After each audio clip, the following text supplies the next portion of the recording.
Hello, and welcome to another episode of Automate Office Work. I'm your host, Justin. Today's episode is Beautiful Solutions. We're going to be talking about the importance of not just form and function of your solutions, but also the beauty. How does the user feel? Does your solution feel natural and effortless and something that they want to engage with? Because doing something like this can build trust. It also makes them feel confident in your solution that it's something that they want to be doing as well. And you're removing friction. Okay. Yeah. So why does beauty matter in automation? Good design is not just decoration. It, like I said, it reduces friction and it builds trust. By making something that is beautiful, you're making it so it's easier for the person's mind, for their brain to interact with your solution. If something is ugly, if something is off, the user can feel it even subconsciously. Something's not right, something's off. Um, so once you start having that, you're have just a little bit of resistance, and then the resistance could grow and grow and grow. It could compound. So we want to remove any of this resistance. And so, yeah, you need to think about not just the function, not just the workings of your solution, but actually making it nice. Often this is found in, these are two different kinds of skill sets that are found in different kinds of people. For example, I myself always felt, especially as I was a beginner in building solutions, I always felt like that I could really get the function down. I really knew how to make good things that just worked, but the artistic part, I did not feel like I had it born within me. I felt like it was something that I had to develop myself.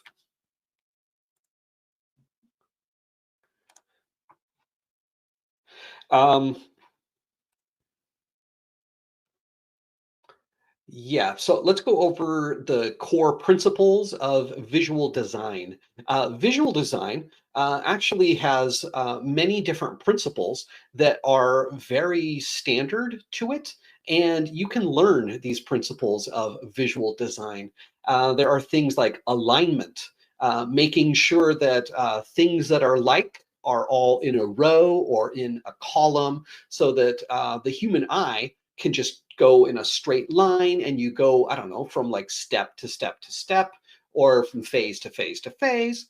And so things that are like should be close to each other. Things that are very different should be farther apart from each other. Things that you use all the time should be closer to you. For example, they should be close together so that the mouse doesn't have to move very much. Things that you do not use very often should be farther away, or you can even hide them in like sub menus. And yeah, so that's a part of visual design. You also want hierarchy. So this is like a bulleted list. Like you can have the general thing is on the outside, and then its children categories are indented a little bit, and then their children processes are indented under them. So always think about hierarchy and how the user is going to be interacting. You also want consistency. So if you are using certain terms or certain icons, you want to use them consistently. You also, I guess, also with consistency, you want this to be you want to use the same kind of wording and icons that are used in other tools. So let's say like you have the walk symbol on a stoplight. You're probably going to use a little green guy that's walking to symbolize walking because that's what everybody does, right? If I was to use something completely different that doesn't even look like walking, it's confusing and you should not be doing that. So look for consistency. Also, over time, there are going to be changes. So consistency is not 100% fast rule. Things change over time. So for example, I do have a floppy disk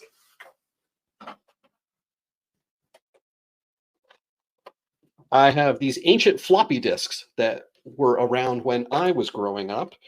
This floppy disk is often used as an icon to mean to save, but it doesn't mean that. It doesn't mean that same thing to the younger generations that are now growing up, having never experienced a floppy disk. To them, it's just some weird symbol that they have no idea what it's. They know it means to save, but they don't know why, right? So to me, somebody who's physically interacted with one of these, it means to save files locally on this thing. Okay, so for the first, I guess for the first computers, or maybe thereafter, after we already used these, we started using the save icon as a floppy disk. As time goes by, though, we might be using some different symbols.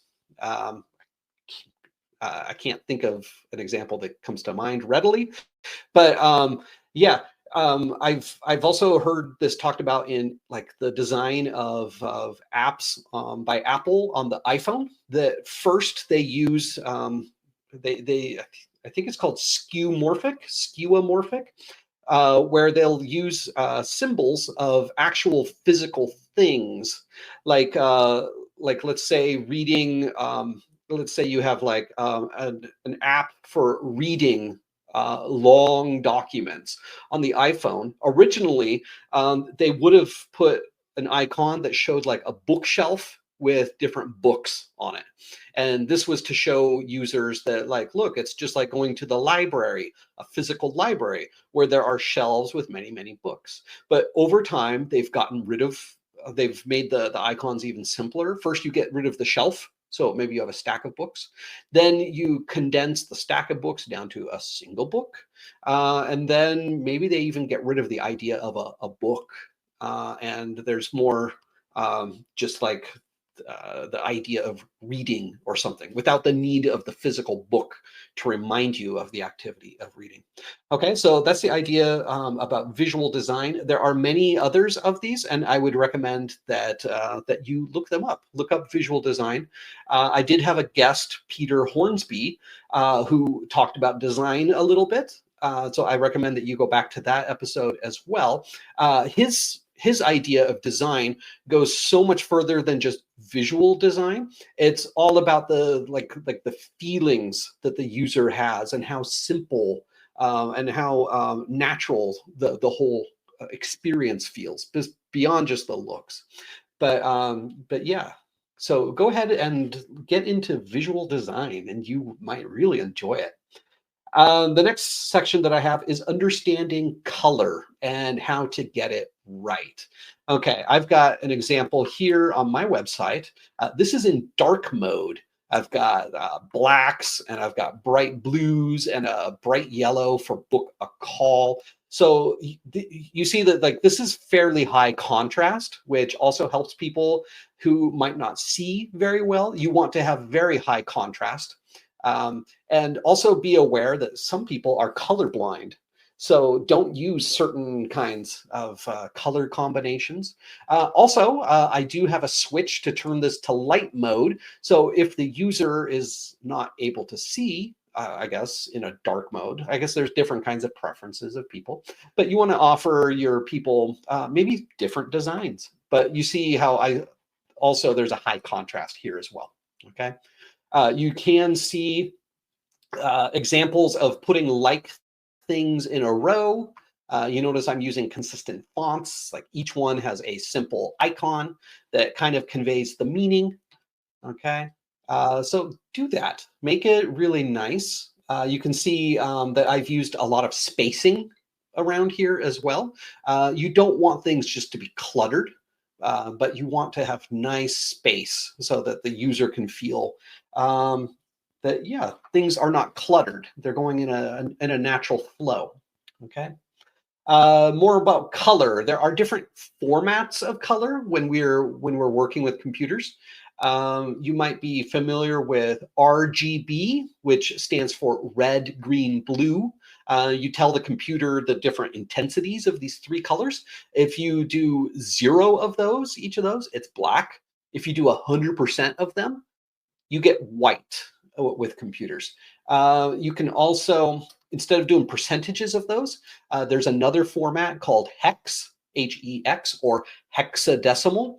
And that is that we give these values not in percentages, but in a hexadecimal. It's we use the characters 0 through 9 and then A through F.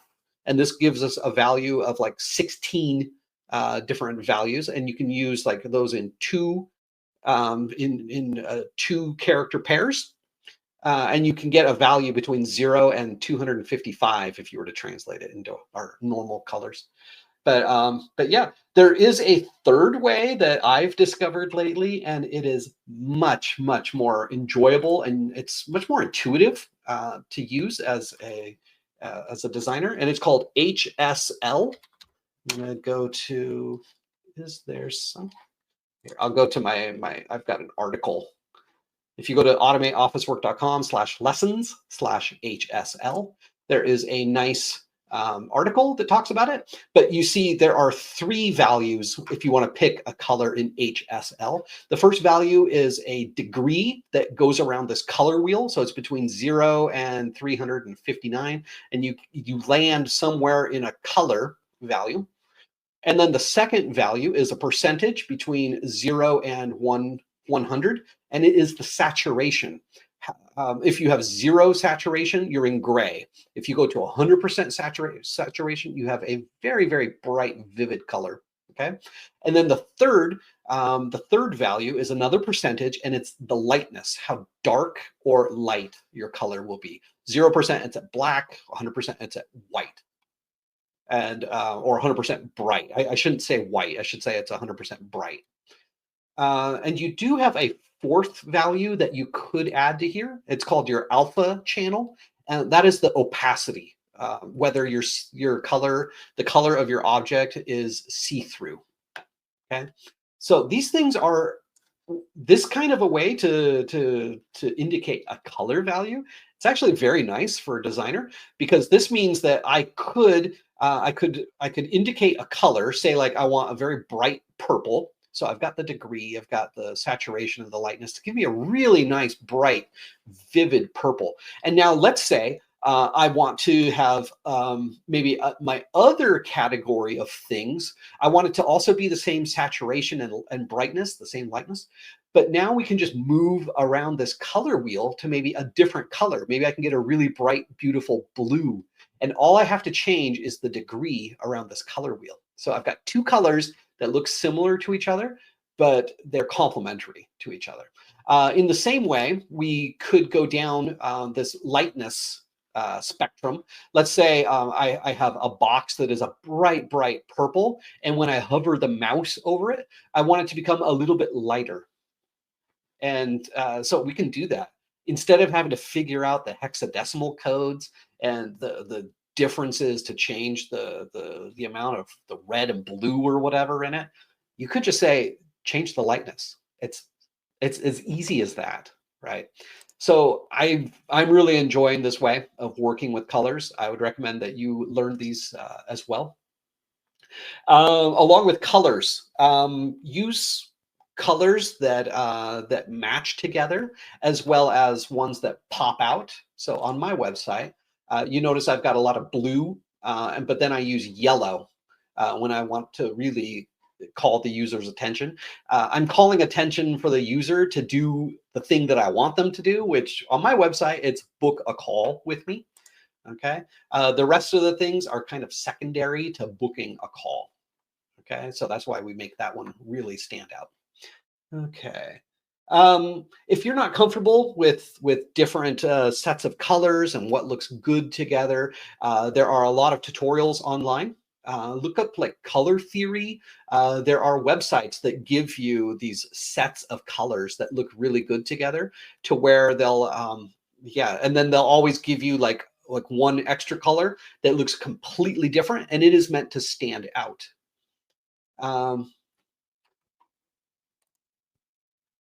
And yeah, the next section is logos, icons, and graphics. So as you're creating your systems, remember that not everybody works well with English or with your preferred human language. Remember that there are people who English or whatever that language is a second language for them. And so for them to work comfortably with something, it's really nice to have an icon that catches the meaning of your button or whatever. And you just add that icon. Make sure that the icon is simple enough. You make sure you don't add too much detail that it gets to be distracting. But you want it to be something that is inviting and beautiful and maybe even playful sometimes. So you notice on my website, my section for signing up for a newsletter, I put a little icon of a paper airplane that's being thrown. So it gives the idea of like, here you go, I'm gonna fly this newsletter at you, or something playful. Um, let's talk about vector formats of icons. So if I was to work with this icon, and if it was just a bunch of pixels, which there's GIF and PNG and JPEG that you might be familiar with, where these are just a bunch of pixels that it tells the computer where the different pixels are. So if you don't have enough pixels, if this is too small of an image, or if the user zooms in on the image too much, you might notice you start seeing a lot of blur. And that's because you need more pixels for these different formats. But there's a different type of format of images. It's called SVG, and you can find my article about SVG. SVG stands for Scalable Vector Graphics. And let's see. SVG, do I have it? Yeah, go to automateofficework.com/SVG, and there's a nice introductory article to it. It shows my logo in 3 different sizes, but this is SVG. Let's see if I can open this image in a new tab. Yeah, so I've got this, and you notice I can zoom in really, really far, and it never gets blurry. I can also zoom out really far, and it never gets blurry. So it looks great at any size. The key is that this image is not made up of pixels, but it's made up of math. It's made up of points and curves. If I right click on this and inspect this, you can see all the different points and the different transformations, the different scalings that are done to make this. So we're not describing the pixels, we're describing lines. It's like straight line edges, and we're describing curves. And so the computer can translate that at any scale. Okay, so use that in your designs. Don't just go for the regular images that you're used to, but use these scalable images. Okay. Responsive design. Let's talk about beauty across devices. Okay, so especially on my website, I have made it so that this looks good on any size. Like I can zoom in on this. Okay, maybe we don't want to zoom in, but let's see. I am going to minimize all of my screens and then bring up this one. Okay, so I'm going to right click and I'm going to say inspect. So now I can change the width of my screen. And you notice I have tried to make it so that this content still looks great on a tiny screen. So let's say somebody came on their phone, and even smaller, down to like the width of a watch or something. I have tried to make it so that this content looks great on any size screen, and we can make this bigger and it still looks great. I would recommend that you have like a maximum width as well, because people don't want the web page to go across the entire width of these really large screens. But yeah, I put a maximum on there. And also my my home page, let's zoom into 100%. Okay, so you notice this looks great in wide format, but then as we make it more and more narrow, these boxes are going to start. So up at the top, you see that they started stacking instead of being in a line. And let's see what's next. We're going to get, I think these 3 boxes are going to start stacking. Okay, yep, we got the stacking. We just got all the navigation at the top. it condensed into this kind of a hamburger button that pops up. And if we go even more, it gets even smaller and smaller and smaller and just looks great on any width of a screen. Okay, this is called responsive design. It's important for you to consider this when you're designing something, because people are more and more using all different kinds of sizes of devices to access your solution, your content. So think about these people. Maybe for some of my solutions, I actually consider designing for a phone first. I go mobile first, and then I make a design that becomes bigger with bigger screens. So we start with the tiny one and then go bigger. Or you could start on like a desktop screen and then you could make it smaller and smaller and smaller. You also have these ability, like in your browser. I've got, I think it's this one. Yeah, toggle device toolbar. So I can click on this. And now it's showing me this is the width or the dimensions of an iPhone XR. I can pick from a drop down here, and I can look at like iPad and Samsung and the Surface Duo or whatever. So if you want to look and see what your website is going to look like on different devices, you can do it from your browser now. Okay, I'm going to turn that toggle off so we see the normal desktop version. Okay, get my notes back up. Okay. So yeah, adapt your solutions for different sizes because people are using different devices to interact with your solutions. Um, yeah, one of the ideas that you might come across when you're looking to do responsive design is the idea of break points, and that is at different widths. Let's say I want to set a break point. That is like these three boxes here. After a certain point, I want them to stack, but I have to tell the web page where I want that to be at. So I look at the width in pixels here, and I make a decision. Maybe it's like 776 or what is it? It's like around 777. It's when I chose to put. It's called a break point. So we tell the computer to format these boxes in a different way, to stack them instead of going across the whole screen. But you do that in CSS for styling your web page. It's called media queries, and I wonder if I want to show this. If I look at mine, I should have, here is my styling.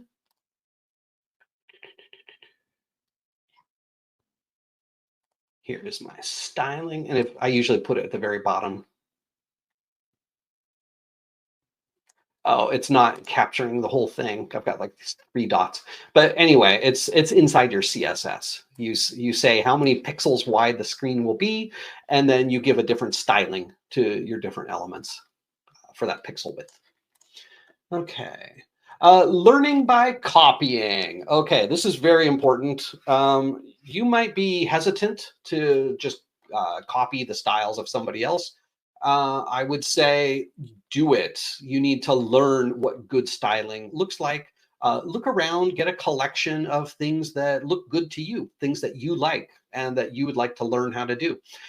You might then create a solution that is copying the style of something else completely. It is a great way to learn. You might also ask if you do find a style that is completely unique to someone. I've done this myself on LinkedIn. Like if I'll make some kind of a marketing document for myself and I see another consultant that did it in a beautiful, nice way, I usually ask them for permission if I can copy their style. I usually flatter them, say, "You've done it beautifully.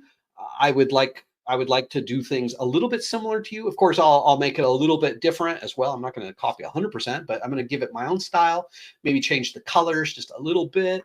But the way that they've laid things out, it's just beautiful. And the response that I usually get from these people is go for it, dude, because we don't have a copyright on styles. And yeah, flattery, what is it? Imitation is the highest form of flattery. Um, yeah, so find good style and practice it. I'll give you an example. I think it's called team, or is it called responsibility? Okay, I've got a solution that I created. It's where we put the responsibilities of an entire team onto a beautiful looking interface. Okay, so this whole thing, I found something that looked very similar to this, like all these different tabs along the top, all these names, labels, all these buttons, and like a search box, and then even this like spreadsheet kind of layout, and like being able to expand and make this smaller. I saw this on just a screenshot. And so I practiced copying it to make it look exactly like this. And then I was able to make it so that this is all variable with the different data coming from databases and whatnot. But yeah, you start with what you want it to look like. You start with the form, you start with it hard coded a little bit, and then you make it flexible so you can use it across scenarios. Okay. But yeah, I think I have another article, and maybe I'll talk about this at another time, but I think the article is platform. Yeah, exactly.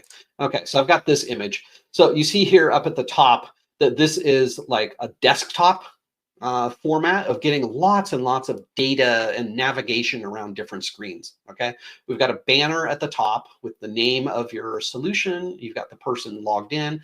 Along the left, you have the broad navigation to these different parts of your solution. If you click on one, then it gives you another there. It's called like a breadcrumb along the top, where maybe we go into a screen with entities and you pick from a list of countries. You pick the country, then it shows you a list of the different companies that are inside that country. You pick an entity, and then you can see the different locations. So yeah, it's showing you along here, but it's also opening it up progressively. So here I see the different properties of this company. I can see an overview of the company. I can see who has signature authority, the different documents related to it, the locations. I can see the history of the company. And I have locations clicked on. So it opens up a further window that lists the different locations. If I was to click on one of these locations, it would add like the name of the location along the top. And maybe I would have even further information and categories about this one location. Okay, so this looks great on a desktop. It does not look so great on a phone, because the phone is going to be a much smaller screen. And for the phone, I would do, let's see if I can zoom in and show it down here. Okay, so on the phone, we have the same kind of header at the top. We did hide the person's name because I don't need to know their name, but you've got condense it down to an icon. And then the left navigation instead becomes a drop-down menu. We do have that breadcrumb along the top. And then the next navigation that was vertical, we turn that into another drop-down. And then the content that they're looking at falls down below, and you can just scroll down to your heart's desire or heart's content. But yeah, this is a great way to format and organize your stuff that it comes very natural for people. This is the way we design things now, unlike the way that we did things like 20 years ago. Okay, what's next? Okay, let's wrap this up a little bit. I want to talk about bringing beauty into the world. This isn't just about aesthetics. This is about care and craftsmanship. You get across to your users that you cared enough to make something that is beautiful and nice and maybe even fun to use. You're taking the load off of them, and by really investing in like what would be the right way to do this to make it not just functional but beautiful. You're showing the user that you've put thought into your solution, that they can then trust your solution. Your users deserve tools that feel good to use, not just tools that they have to use, not things that they can tolerate. But remember that you're having an impact on people's lives. You're adding something. So why not add beauty to somebody's life? Make work for them just a little bit more enjoyable. All right, that's what I've got for you guys today. My name is Justin. My name is Justin Turman. You can find me on LinkedIn. You can email me at justin@automateofficework.com. You can find my website, automateofficework.com. If you're interested in coming on to the podcast, I've got lots and lots of episodes that are planned. We've got 2 months of episodes that are planned. And some of these are people that are coming on to be interviewed. So if you know someone or if you'd like to be interviewed, reach out to me and we can make it happen. Otherwise, just be aware of what's coming up. You can watch live, and during the live events, I can be watching for comments. We'll see if there are any live comments on this one.